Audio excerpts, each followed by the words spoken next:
1982年12月6日、日本のコミックシーンに革命を呼ぶ出来事が起こった。アキラが誕生したのである。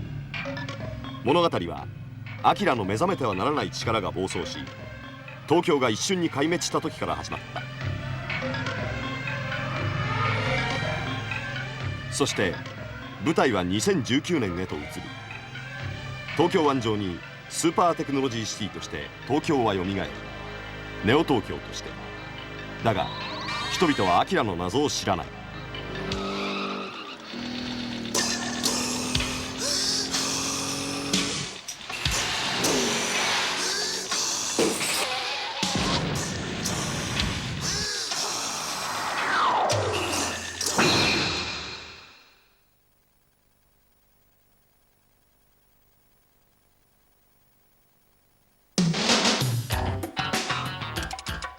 あらゆる人間を飲み込んだメガロポリス東京。そこにうごめく混沌とした生命力はひとときも休むことなく次々と増殖を続けている。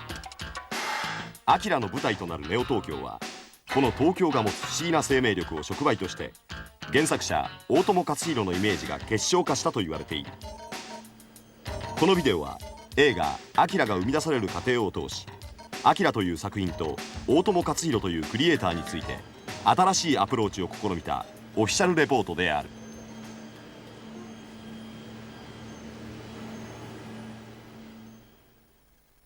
それでは大友克洋氏に映画「アキラ」を語ってもらおう。まずアニメーションを作らないかというふうに言われたんでね、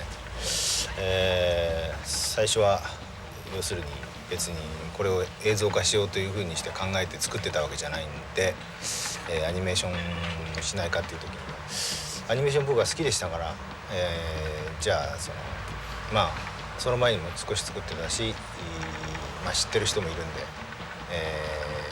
その辺でアニメーションじゃあやってみようかなと。まずどこを動かすかというと、やっぱりその喋ってる口を動かす。もちろん喋ってる口が動けばそれに連れて演技もどんどん動いてくる。そういうふうに、どんどん動かそうというような、要するにアニメーションのその驚きって言いますかね、それは、絵が動くというやっぱりその驚き、基本的なものがそういうもんだと思うので、そういうふうにとにかく動かしてみたいという、そういうところから始めたんですね。でも映画ではそういう、そこまでその遠大な話ができないもんですからね、もっと非常にどっか、刈り込んで、話を作んなくちゃいけないという。一応でも単行本の中、一冊の中で一応自分としてはある程度スピード感を作って一冊ずつ盛り上げようとしているような作り方をしてるわけですよね。そういう意味で言うとその単行本一冊っていう感じのだから構成にはしましたけどね。そうですね、もっとだからネオ東京っていう感じになると思いますけどね、原作よりもね。原作っていうのはやっぱりその一枚の絵ですからね。今度アニメーションにする場合は色がついて動いてて、であと音楽が入ってくるし SE が入ってくるし、かなりそういう意味で言うと、ネオ東京っていう世界を広げられることができたんじゃないかなっていうか、そういう気しますけどね。であんまり主人公たちというか、主人公たちなわけですね。要するに主人公っていうのが一応、金田とかKとかいますけども、例えば哲夫にしろ、大佐にしろ、どれにしてもその主人公になり得るというか、主人公っていうふうにあまり決めてなかったんですね。群衆劇みたいな感じで、そのネオ東京の中でそういうことをやっていくということで、ネオ東京自体のその雑然とした感じがね出ればいいんじゃないかなということで。アキラという作品はネオ東京の存在そのものに還元され、そこに生活する人々、それはアキラに登場するキャラクターたちのことである。データファイル1、金田翔太郎。年齢16歳。従順とか協調性という言葉とはまるで無縁。考えるよりも先に体が動く行動型。バイクチームを組織し、そのリーダーとして仲間の信頼は厚い。乗りたいか鉄夫。よし行くぞ。峠を越えてスリングにでも出かけたか。もうよせ鉄夫。殺す気か。データファイル2、島哲夫。年齢15歳、生来病弱で、それが元でいじめられやすく、次第に内向的な性格になっていった。金田に対し強いコンプレックスを持っている。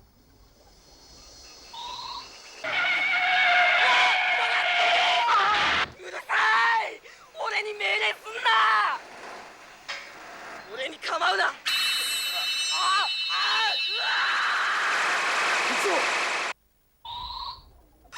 データファイル3、K、本名不詳。年齢17歳、政治運動に身を投じ、獄中死した兄の後を継いでテロ活動に参加。気が強い反面、脆いところがある。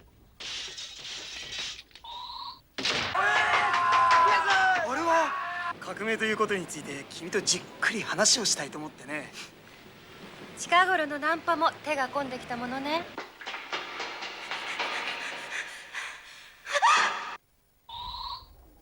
データファイル4、敷島大佐。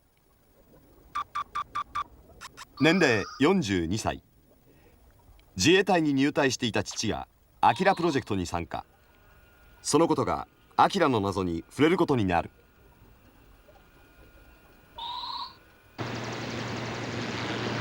出動。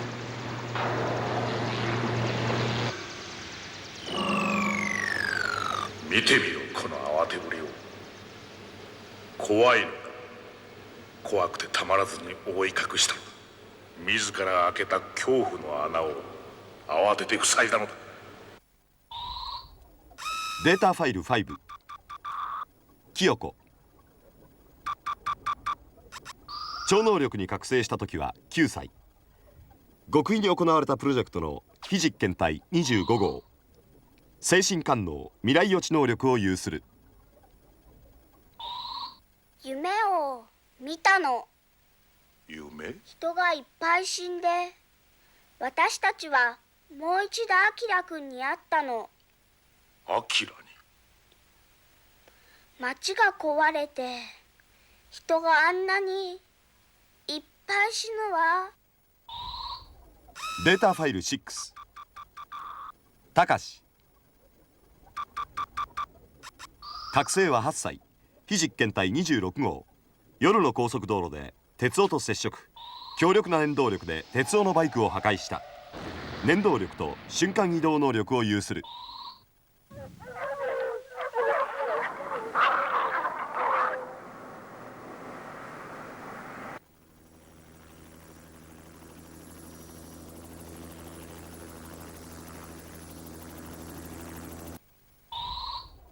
データファイル7、マサル。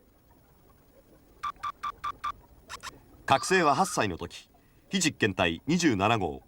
小児麻痺のため両足を痛めており、念動力によって動く不条椅子に乗っている。遠視眼と念動力を有する。西だよ。西か。僕らは外では生きていけないんだよ。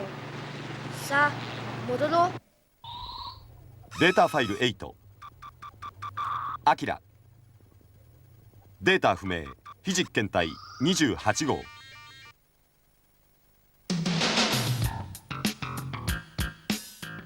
東京都三鷹市下連雀7丁目。映画ではアキラの爆心地だ。ここにアキラプロジェクトの中核、不夜城アキラスタジオがある。午前2時と宙をつけなければ信じてもらえないこの光景。この24時間体制の中で映画「アキラ」が生まれてくるのだ。このアキラスタジオで描かれた原画は実に15万枚にも及ぶため、作画監督以下チェックが大変な作業である。あ、これ昔ノートの片隅でやったパラパラ漫画。これがアニメーションの基本になる原画を一枚一枚チェックしながら進む作業ですね。制作過程で一番忙しい時にはスタッフが60人から70人にも膨れ上がる。それではしばらく映画「アキラ」が生み出されていく過程を確かめながら解説してみよう。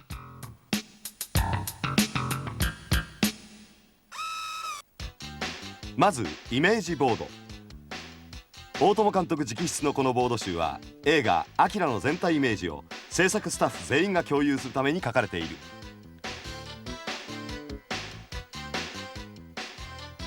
自由自在に変化する小回りの漫画と違い、フレームサイズの決まった劇場画面を前提としたこれらの絵には新しい可能性と魅力があふれている。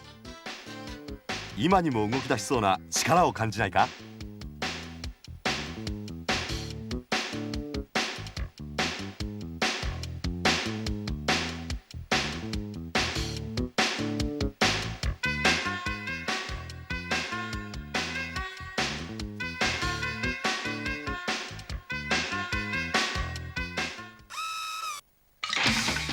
そして絵コンテ。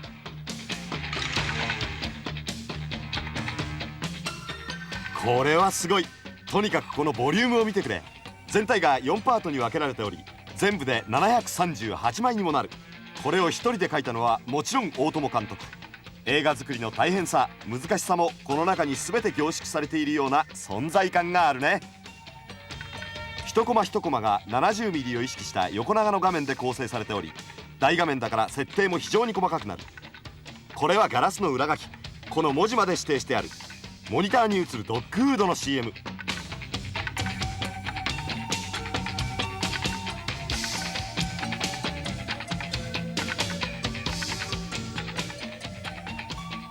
それではコンテを追ってみよう。金田のバイクが爆発をかいくぐり急停止するシーン。大友監督のレイアウトはいつも映画を見るような興奮に満ちている。コンテからでも僕らは動きを感じることができる。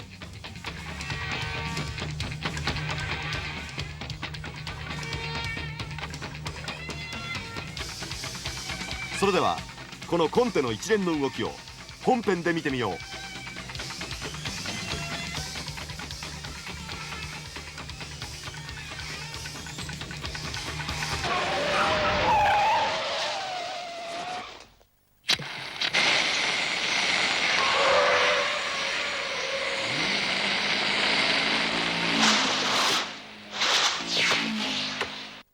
大友監督に伺ってみた。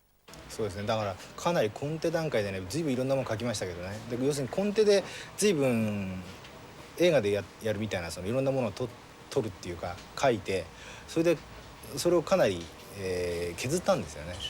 そういうやり方しましたからね、ちょっとコンテに時間かかりましたけどね。アニメーションっていうのが大変なのはそうなんですよね。コンテ段階でほとんど出来上がってなくちゃいけないんですよね。要するに後で編集するっていう作業にならないんですよね。それは確かに編集しますけども、それは多少、演技の重なった部分を切るっていうような程度の編集ですから、ほとんどコンテ段階でね映画の流れが決まるんですよね。あれは大変ですね。あれ大変ですよ。作品としての流れも組み立ても決まったその後に、今度は気の遠くなるほどの設定作業が待っている。シーンの数だけ舞台があり、言ってみればその数だけ世界が存在しているわけなのだ。映画「アキラ」はこの世界づくりにも信じられないほどの集中力と完成度を要求している。おなじみ春木屋のシーンを例にとってみよ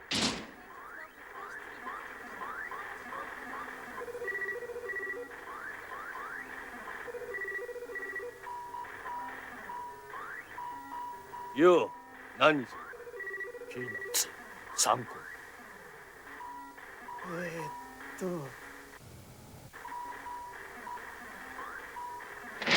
よっ。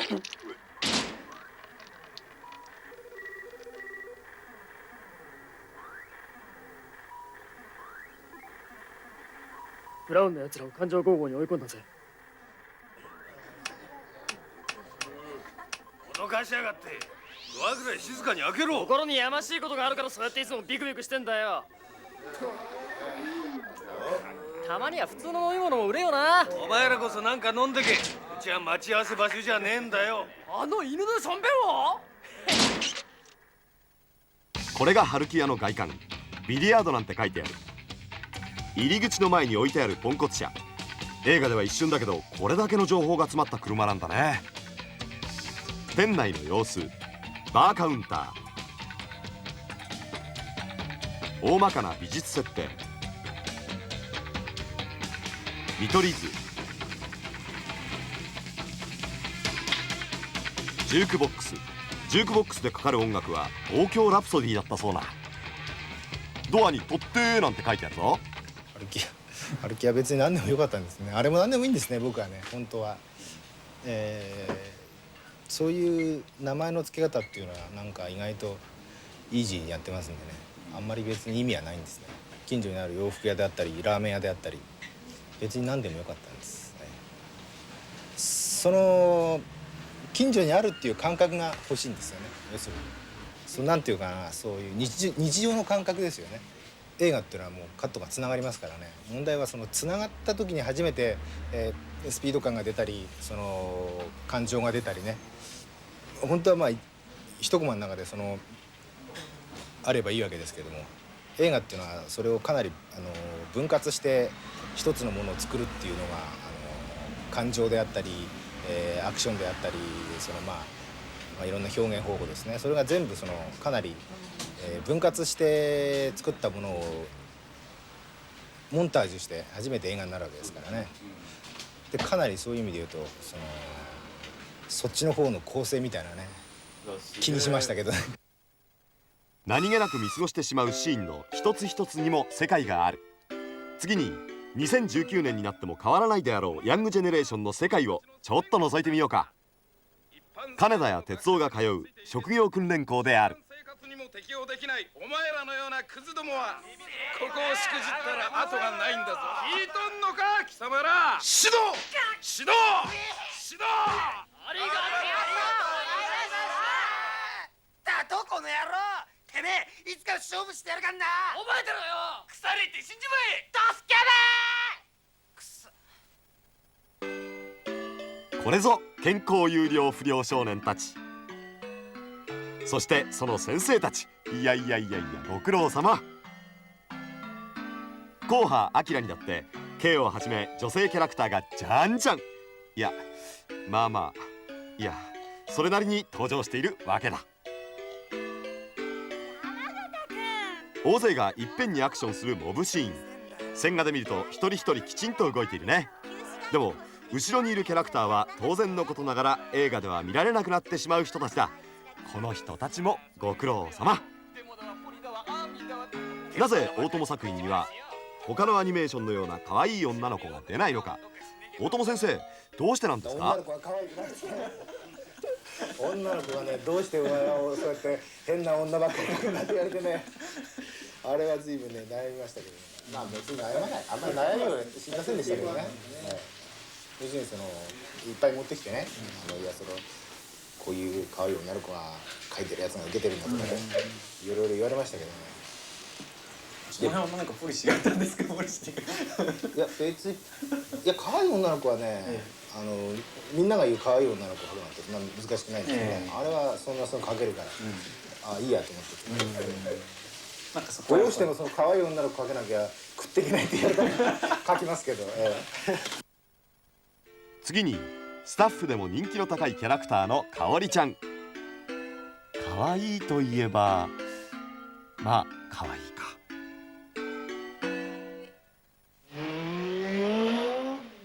映画では哲夫のガールフレンド。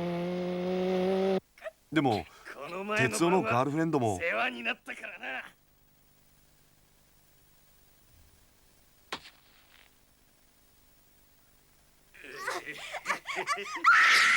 うるせえ。ああ、かわいそう。香織、どうした香織。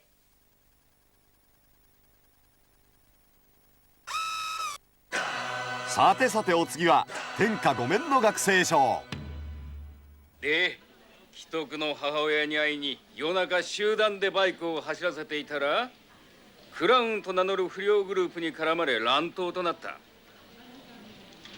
母親どうした？おかげさまで夕べ峠を越えまして。峠を越えてツーリングにでも出かけたか？はい、右ページに注目。なんと高速。はい、アップお願いします。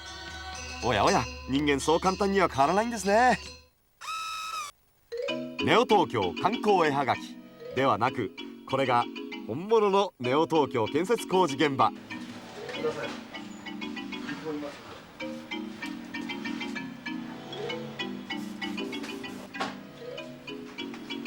この一つ一つの点がオフィス街の残業の明かりとなっているわけなんです。いやー、お疲れ様。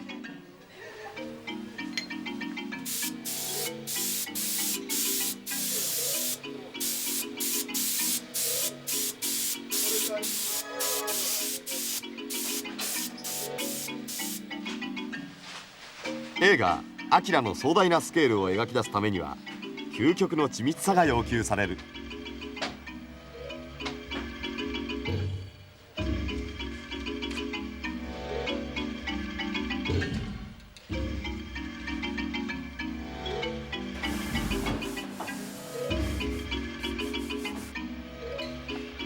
この女の子はメカニックを描いているところなんですね。これはヘリコプターの出入り口。セル用絵の具で着色しています。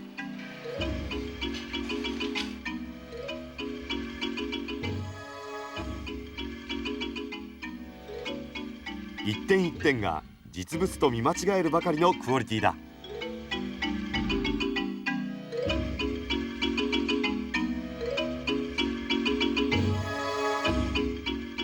美術監督に伺ってみよう。大友さんの場合、ロングに大きなビルがあって、そのまたロングにそれこそ何千回、多分数えれば何千回ぐらいあるんじゃないかっていう巨大なビル群がまた立ち並んでいると。ですから当然奥行き出すのも難しいですし、一番苦労するのは窓の大きさなんですよね。手前のビルを例えば3ミリぐらいの窓を開拓すると、その遠くの方はもう 0.5 ミリとかで、その奥に巨大なビルがあった場合はどうしたらいいかみたいな、もう本当に一本の線みたいな感じがもう縦に何百本も、そういう部分で随分苦労はしてますけど。そうですね、大体夜っていうともう青みっていうのが大体皆さんのイメージがあるんで、そこにあんまりとらわれずに、赤いフィルターかかったような画面だとかグリーンとか、そういうのを一応常々そういうことはしてみたいと思ってたんで、そういう普通のイメージにとらわれずにいろいろ遊びって言ったら悪いですけどね、いろいろやらせてもらってます。はい、楽しいです。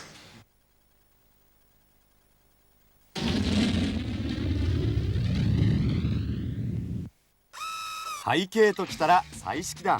覗いてみるぞ。いろいろな色。見てください、この色の種類。アキラは327色。アニメ映画としてはほとんど限界に近い色数に挑戦している。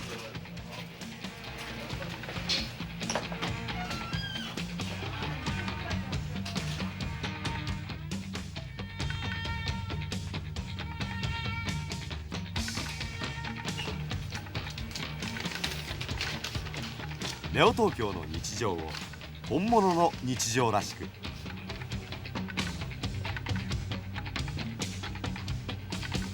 色の微妙な配色でリアリティの極限に挑むカラーコーディネーションのテクニック。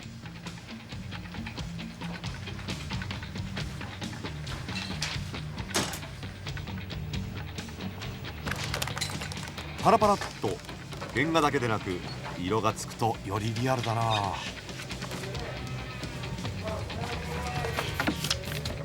その秘密を探ってみよう。山名さん、教えて。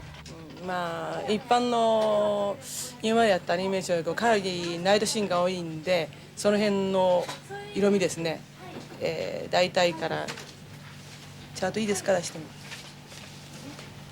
この辺のこういった暗い色入ります。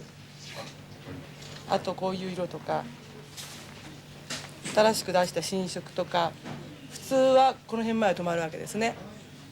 でもアキラの場合はこの色、ブラックとこんな差なんか全くテレビでは出ませんけれども、映画の場合こういう差をつける。やっぱりナイトシーンが多いだけに夜の色にすごい苦労しました。おお、一つのキャラクターが基本的に5段階彩色されているんですね。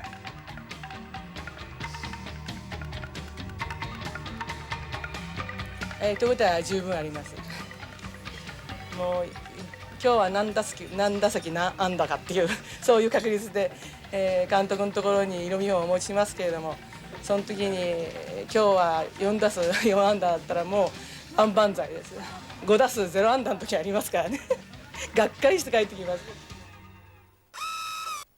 プレスコ。映画「アキラ」が日本のアニメ界を驚かせたのがプレスコ方式を採用したことだ。でその時に、哲夫がふっと気がつくのは、要するに一番最初の時に音